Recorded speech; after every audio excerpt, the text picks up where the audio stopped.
अस्सलाम वालेकुम दोस्तों, ड्रामा से दो किनारे की आने वाली एक साथ बहुत दिलचस्प होती जा रही है। दुर्रे शिवार जो इंतहाई लालची और खुद गर्ज लड़की दिखाई गई है, जब उसे पता चलता है कि उसका पुराना बॉयफ्रेंड अब दौलतमंद हो गया है, उसके बाद इतने पैसे आ चुके हैं कि वो दुर्रे शिवार की तमाम ख्वाहिशात पूरी कर सकता है। और दूसरी तरफ उसका हस्बैंड जो अपनी तमाम जायदाद में से अपनी बहन भाइयों को भी हिस्सा देना चाहता है। ये बात देख के वो परेशान हो जाती है कि अब वो गरीब होने वाला है, क्योंकि वो आधी जायदाद तो अपने बहन भाइयों को दे देगा। इसलिए वो चाहती है कि अब वो शहीर के पास चली जाए।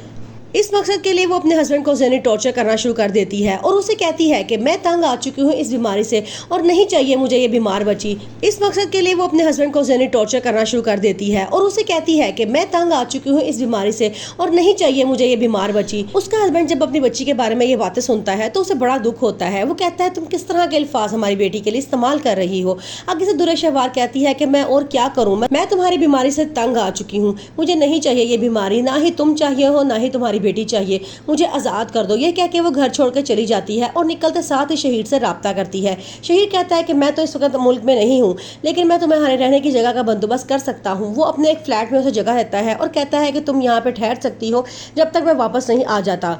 अब शहीर उसे मशवरा देता है कि तुम वली से तलाक ले लो, मैं तुम्हें बहुत खुशियां दूंगा, मैं सारी जिंदगी तुम्हें बहुत खुश रखूंगा। शहीर दरअसल उसे खुद भी धोखा देना चाहता है। शहीर उसे इसी तरह धुतकारना चाहता है जिस तरह वो उसे गरीबी की हालत में धुतकार के वलीद के पास चली गई थी। दूसरी तरफ वलीद के बहन भाई जब देखते हैं कि हमारे भाई का घर खराब हो रहा है, वो बहुत परेशान हो जाते हैं। वो अपने भाई से कहते हैं हमें आपकी जायदाद से कोई हिस्सा नहीं चाहिए, लेकिन आप अपना घर खराब ना करें। लेकिन उनका भाई बहुत अच्छा इंसान होता है।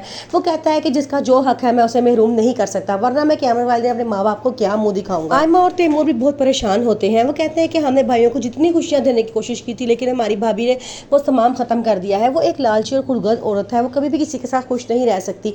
आज अगर वो हमारे भाई को छोड़ के गई तो मेरी बात लिख लो, जिसके पास जा रही है वो उसे कभी भी खुश नहीं रखेगा। तैमूर पता लगवाता है तो उसे पता चलता है कि दुर्रे शिवार दोबारा शहीर से मिलना शुरू हो गई है।